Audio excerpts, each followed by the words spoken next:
మావిగన్ అని చెప్పి ఈ 110 కిలోమీటర్లు ఈ ఎకనామిక్ కారిడార్ కింద, క్యాపిటల్ కారిడార్ కింద డిక్లేర్ చేసి ఆ కట్టే బిల్డింగ్లు ఆడ కట్టుకోకుండా ఇక్కడ కట్టయ్యా 2 లక్షల కోట్లలో నువ్వు పెట్టే అమౌంట్లో 10% ఇక్కడ పెడితే చాలయ్యా, ఆ రోడ్ల కనెక్టివిటీని కొంచెం ఇంప్రూవ్ చేస్తే చాలు, బ్రహ్మాండమైన రాజధాని ఇక్కడే తయారవుతుంది.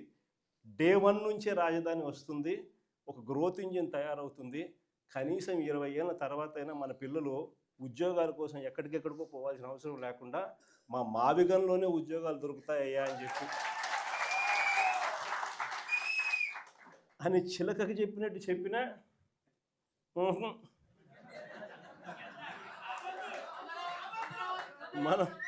మనం ఎంత బాగా చెప్పినా కానీ, ఎంత లౌక్యంగా చెప్పినా కానీ ఆహా, ఎందుకు ఆహా, ఎందుకు వద్దు, కారణం ఆడ 2 లక్షల కోట్ల వర్కులు,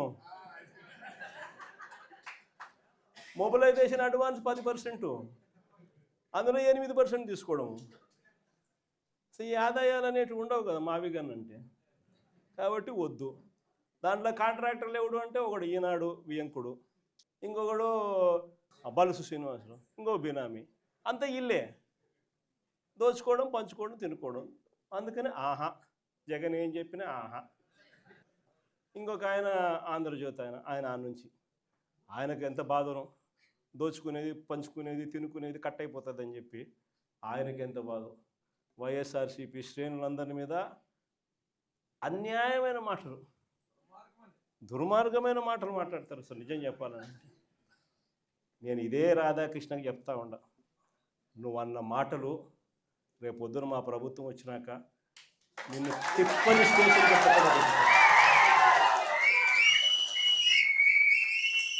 వైఎస్ఆర్సీపీ శ్రేణులను, వైఎస్ఆర్సీపీ కార్యకర్తల భార్యలంటే నీకు అంత అలుసుగా కనిపిస్తుందా రాధాకృష్ణ అని చెప్పి నేను చెప్తాను. ఎవరికైనా వాళ్ళకైనా భార్యలు ఉంటారు,